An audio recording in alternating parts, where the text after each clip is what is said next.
everyone, and welcome back to the Leadership with a Twist podcast. I am your host, Heather McGonigal, here as always with my trusty co host and sidekick, Barbara Schindler. Welcome, Barbara. And, Thank you. Happy to be here. and today we're going to talk about, let's see, how do I want to phrase this? Kind of like team confidence in team knowledge, how to move things forward with greater certainty and confidence in your role. Um, I don't know, how would you phrase it, Barbara? This is sort of inspired by a client we were recently helping, and I was talking with Barbara about it, and I thought it would be a great thing to share with all of you because I think it applies across the board as whether you're a team member developing greater confidence and trusting yourself in growing in your role, or if you're in a leadership position and you're trying to grow greater confidence in trusting your team to carry things across the finish line. Yeah, this is definitely a development stage. As you pointed out, Heather, there's both ends to it. The supervisor or the person onboarding somebody in their role, and there can often get to be a stuck point. It's a process, but then I was thinking what popped into my head was decision-making bottleneck, Yeah. right? So it can pile up if that isn't moving enough flow as somebody's developing their role. The idea is that you have a certain amount of knowledge to apply towards a decision, to an action or communication, and whoever's onboarding you or your supervisor, direct supervisor, they have a role of being a resource. And it's like, here's what I'm thinking. Is there anything else before you make a decision, take action, right? And that's a step in itself, even doing the thinking based on everything I can think of. Here's what I'm thinking. And that takes a confidence to be like, hey, I'm in process still, right? But here's what I'm thinking the decision could be. And the place you're talking about is when it's kind of been happening and we need to bridge the gap of like, you're ready. You don't need to keep Yeah. checking on this one, right? Yeah, so And let me paint the picture a little more specifically for the audience and just share that we had a client come to us and say, I have a frustration with my team. My team is fantastic, but this thing happens where if I have a day off, I come back and there's all of these decisions that they've held. They're waiting for me. I would say, and this is me putting it in my own words, that all the work is like 97% done, but they're holding it for that last final decision or approval from this leadership member who just had a day off. And they want her final say so that all of these things can be released and move forward. And the leader's point of frustration is they already have done these things before. They had the information. Why didn't they trust themselves and move this stuff forward? I don't want to be the bottleneck. I don't want all this stuff held up. And if a mistake happened, like okay, we learn, we grow from it, but like I don't want this kind of bottleneck in the company because of me. I don't want this to be happening. So right. that inspired So this conversation. yeah, totally. And I'm sure many people can relate. This happens in different degrees. And again, there's a process that it's like, well, that's great that it's happening, that they're getting it to 97%. Yes. That's good. That's good. But there, so what is happening there? Is it a, cross communication? Like, is it not, are they not feeling safe enough, with that piece to be like, I got it 97, but I'm going to have it checked, right? Or is it, communication in the sense of like, sometimes we hear these type of things like a leader will be like, I keep telling them just make the decision and they don't, right?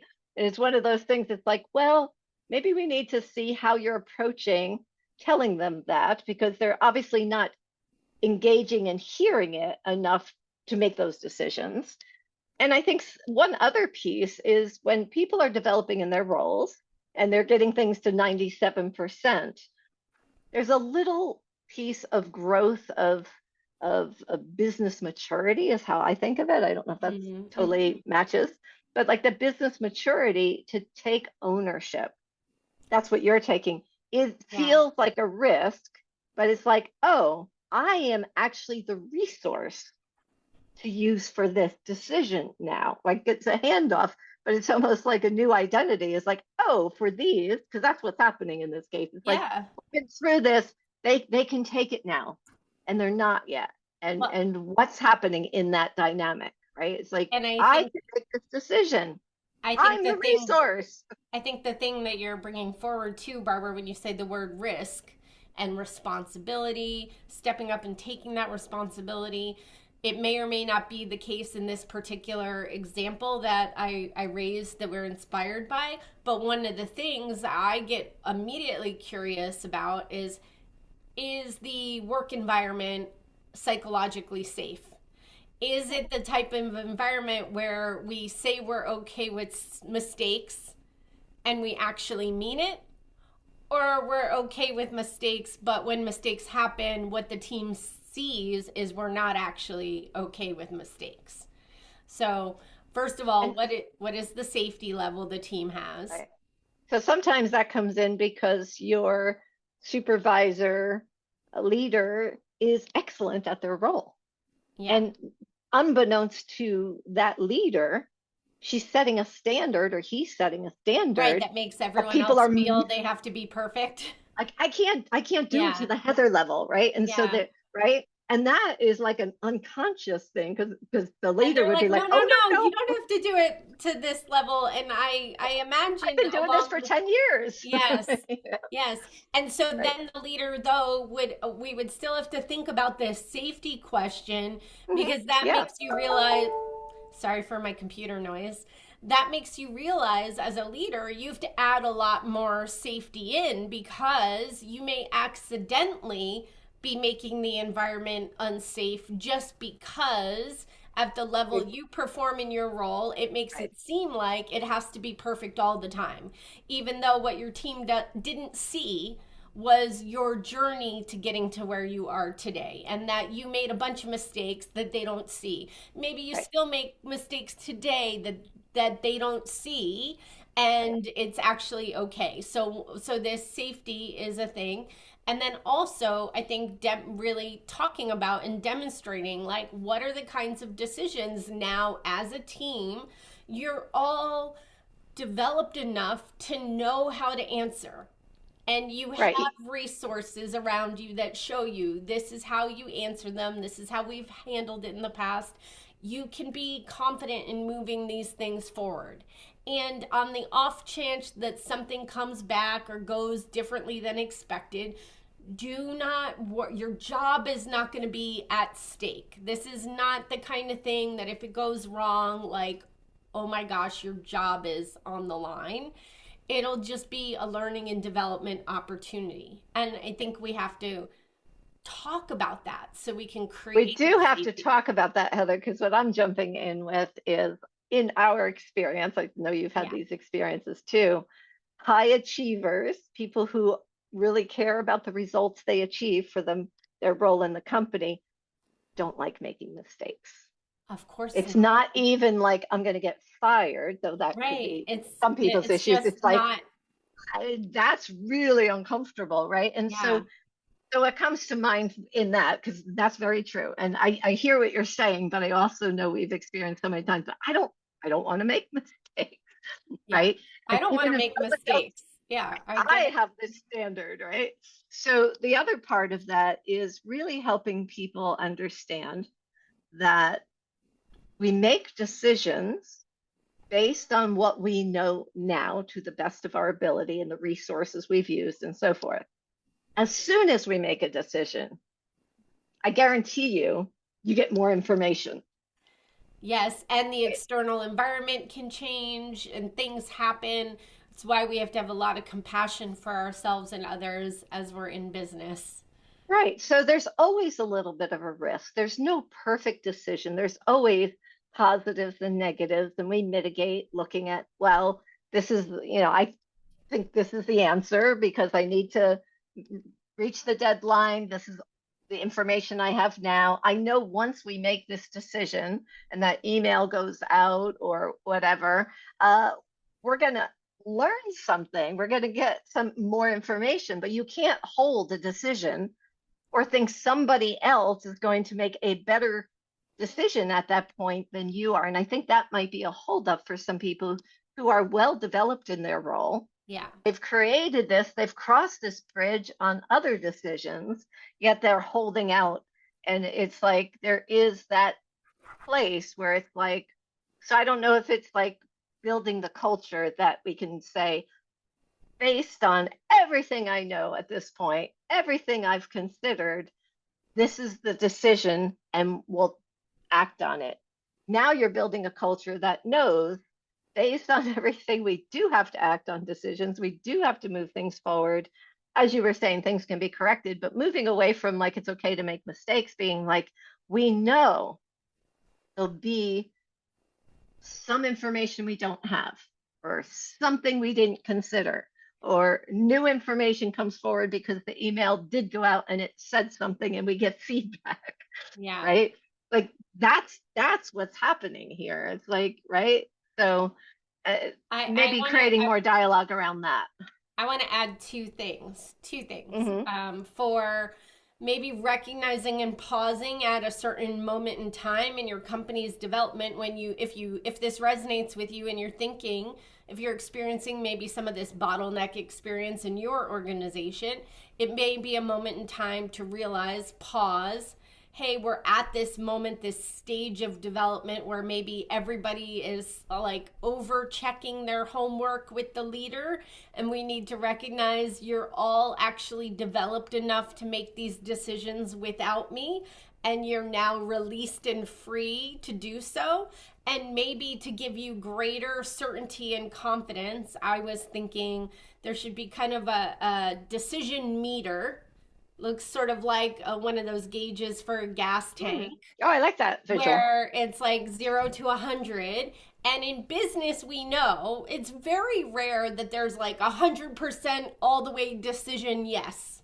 So I would say anytime if it's a complex business situation, you want to go to your resources. You want to go to, when have we faced this situation before?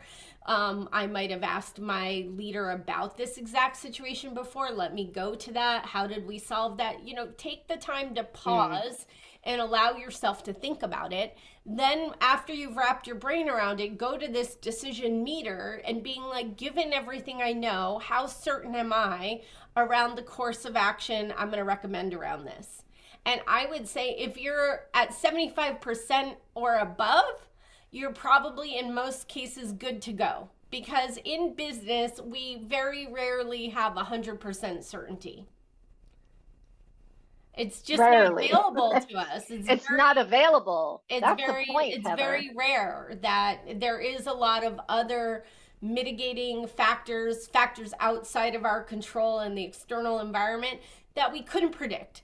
But if we've really tapped in, checked all resources, checked in with ourselves and our own knowledge, and we feel pretty certain, and on that certainty meter, we're 75% and above, and we just have a little bit of nervousness that maybe just is our own confidence that needs to grow, I would say you're good to go and to move the thing ahead.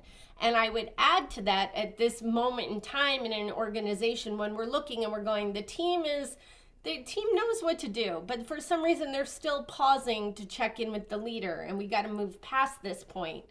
This is, I think, a time to recalibrate what success in your role means for the team members, because they're actually relating to an old definition of success in their role. In earlier stages of being developed in their role, success in their role meant thinking about it, getting it all the way almost done, and then bringing it to their supervisor for approval. And that was winning. I was like, that's a win. Don't forget that's a good stage to be at. But here's what happened. There. Along the way, they got stuck there. Mm-hmm. And now all of a sudden, what was winning has become a fail. And it's kind of unfair, right? In a way, what was winning at a later stage now turned into a fail because the supervisor is like, why am I a bottleneck for all this stuff? Now I feel weighed down and I'm a bottleneck for stuff that doesn't need me. My team is not winning. And so the team actually has to recognize, and the leaders recognize this phase, and we have to redefine winning together. Because winning now is the team having confidence in their experience and their knowledge, and winning is moving the things forward and really truly only bringing the scenarios to the leader that for sure need that additional level of thinking, because this is a more complex scenario we haven't faced before. So when that leader comes back from a day off, there's like 5 things that need their eyes, not 25. But to do this, we as a team have to recognize this moment we're in, and we have to redefine what winning is, because now where winning is getting most of the stuff off the plate and only saving these very complex scenarios for that final approval. Right. And this also then is part of, I'm thinking of team agreements, like we all understand together and agree on how part of this is recognizing there's a continuum of development. Yes. So you always have those places where as you're developing in your role or you're developing a team member and they're like, I got this. And you're like, well, there's more. Like, There's no, a next you don't got phase. it all yet, right? There's a Yeah. next stage to go. And so some of that might even be incorporating that in the original onboarding or the development that's happening along the way when you do annual reviews or things like that, when you're catching in those Sure. What milestones I of hear you development. saying is in the onboarding, there's numerous phases, and we can also outline this from the very beginning that there is a later phase of development. Yeah. Yeah. Like the idea here is once if I'm onboarding you, Heather, I'd be like, the idea here is there's going to be stages Yeah. where you're getting it to 97% and we're celebrating that you come to me with all this thinking and I add to it and we talk about the context of that, or I don't add to it and say go. And there's a handoff that we eventually have you taking on more and more decisions that you've been practiced in. And the other side of that, that's freeing me up as the supervisor to do other thinking, because now you're doing that level of thinking, right? And maybe some of it's painting the picture of where we are, the phases we might go through, and the ultimate goal, Yeah. so that we're always striving for the next piece. I like the visual that you created, this meter, because that's a visual that we can talk about, like when we're measuring certain things and being like, oh, this one is now not a 40, it's an 80, and I can act on 80s, right? That's our agreement, right? And move the needle that way. I think those are a couple things. And I had one other thought on that, was when you were talking, is taking the yes, getting the bigger picture, but having this be something you check in from time to time before it becomes a bottleneck. Yeah. Right? But In the your truth is, one-on-ones. it might happen that the bottleneck happens, and that's how we know, oh, we hit another wall, we hit another growth stage. And in this, Growth level. yeah, and in this growth level, it's not one side is not more wrong than the other. It's like the team developed to this stage, the supervisor had them at this stage. We hit a wall together where we needed to recognize, oops, pause, we need to recalibrate, we need to define. And I was inspired to talk about this and make a video about this that hopefully helps anyone who listens to this episode of Leadership with a Twist podcast, because it's been very common over this past decade of working with entrepreneurial leaders and their teams to coach a supervisor who is in a pain point because they need a team member to step up and take more ownership. And that's what this is about. Oh, it's very common. Absolutely. Yeah. And I was just thinking as you're sharing that, I was like, all of these things, delegation is a two-way street, right? And determining this, there's no exact moment, as I was listening to you being like, yeah, there's no exact moment. And it's like, okay, now we know. But if we start building this into the conversation, I know there's an opportunity often for the supervisor when they're giving the okay on a 80 to 95% ready to go, and remembering to take that moment and say, hey, next time I think you got this, like remembering this process in that way. So that's kind of on the supervisor end.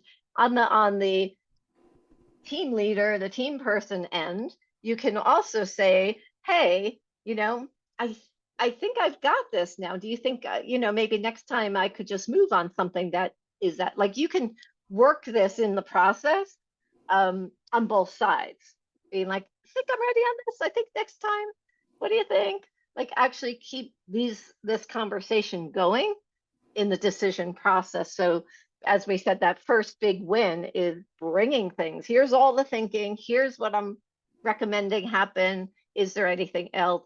And building that piece of conversation in is like, you got this one now, right? You don't have to check with me on this. Like, so there's quite a process. It is communication. It is relationship.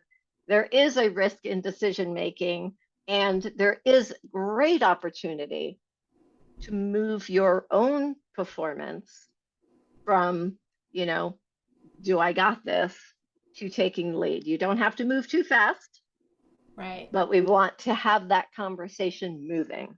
And just recognize maybe this new moment in time, you can redefine what winning in your role now looks like for this next phase. Is Right. that I do step up and take more ownership, and this is still doing your work well, doing your diligence, checking that in the past when I've been in this situation, what was the answer, how was it handled, okay, I have, how much do I have confidence in my ability to handle in this situation? Am I 75% and above? Am I just feeling a little iffy because I haven't done this situation fully on my own yet? Oh, now I can move forward, right? Mhm. And step forward in that greater confidence so that you can be more empowered in your role, because for so many companies, you stepping up and taking greater ownership and being more empowered in your role is going to contribute to your successful evolution in your career. Yeah. And I think my last thought on this, Heather, is something you shared that I think is nice to point out is, if you're feeling this experience, if you're experiencing this feeling, this frustration of this bottleneck of decisions, that's a wonderful moment to recognize this is progress. This Yeah. isn't a problem. This is progress in our process of developing. And let's take this and release it and address it in positive ways. So a problem switches to a moment in process that we can recognize is actually a win. So there's a win. Yeah, a moment we could celebrate. And if Yeah. you're hitting one of these walls, one of these bottlenecks, whether you're a team member or a supervisor yourself, there's links under this video where you could schedule a one-on-one discovery call or coffee chat with Barbara or myself. We love supporting entrepreneurial team members, supervisors, CEOs, and business owners. This is what we're passionate about. These calls are no charge. They're just an opportunity for us to help you take these teachings and apply them to your direct situation in the best way possible. Please take us up on this opportunity and allow us to do what we love to do. And otherwise, we'll catch you in the next episode of Leadership with a Twist. Thank you for being here. Take care, everybody.